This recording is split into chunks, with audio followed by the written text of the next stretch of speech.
వెనిజులాకి సంబంధించినటువంటి ఇప్పుడు ఏది చచ్చినోడి పెళ్ళికి వచ్చిందే కట్టమని వెనిజులా ప్రభుత్వాన్ని ఎప్పుడైతే ఏది వదిలిపెట్టేసేసి డైరెక్ట్గా అక్కడ ఉన్నటువంటి చీఫ్ని పట్టుకుపోయిందో ఇక ఎవడికి దొరికింది వాడు దోచేసుకోవాలనుకుంటున్నారు. తాజాగా స్విట్జర్లాండ్లో ఉన్నటువంటి వెనిజులా ఆస్తుని ఫ్రీజ్ చేస్తున్నట్టు ప్రకటించి స్విట్జర్లాండ్ ప్రభుత్వం. ఎందుకు ఫ్రీజ్ చేయాలి?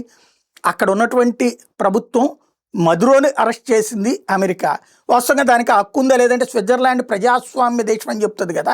అసలు ఆ దేశ అధ్యక్షుడు నువ్వెట్ట పట్టుకుపోతావని అడగాలి కదా. స్విట్జర్లాండ్ అధ్యక్షుడు రేపు పొద్దున ఎత్తుకుపోతానంటే అమెరికా అధ్యక్షుడు ఊరుకుంటాడా? స్విస్ బ్యాంక్ అనేది ఓ పెద్ద కుంభకోణం. ప్రపంచంలో ఉన్నటువంటి నల్లధనం అంతా స్విస్ బ్యాంకులోనే దాస్తున్నారు. కాబట్టి నల్లధనానికి మొత్తానికి నువ్వే సూత్రధారు అని రేపు పొద్దున నిన్ను ఎత్తుకుపోతానంటే ఒప్పుకుంటాడా స్విట్జర్లాండ్ అధ్యక్షుడు? బట్ ఇట్లా ప్రజాస్వామ్యాన్ని సొల్లి కబుర్లు చెప్తా అక్కడ జరుగుతోంది. ఇప్పుడు స్విట్జర్లాండ్కి సంబంధించి ఆ వెనిజులా ఆస్తులు ఫ్రీజ్ చేసిందట. ఎవరిచ్చారు అధికారం అంటే తీసేసుకో, దొరికినంత దోచుకో. ఇప్పుడు ఆడు ఎట్లాగ లేడు, అడిగేవాళ్ళు లేడు. వాస్తవంగా ఇప్పుడు అధ్యక్షుడు ప్లేస్లో అధ్యక్షురాలు వచ్చింది కదా, వైస్ ప్రెసిడెంట్ అధ్యక్షురాలు అయింది కదా, ఆ దేశం సుప్రీంకోర్టు ఆ దేశం సైన్యం కూడా ఒప్పుకుంది కదా, అమెరికా కూడా ఒప్పుకుంది కదా. కేవలం అక్కడ ఉన్నటువంటి నిధులు దబ్బు వేస్తానంటోంది అమెరికా. బట్ ఇక్కడైతే ఉంది కదా ప్రభుత్వం, కానీ దోచేసుకోవడానికి ఎవరికి తోచినంత వాళ్ళు.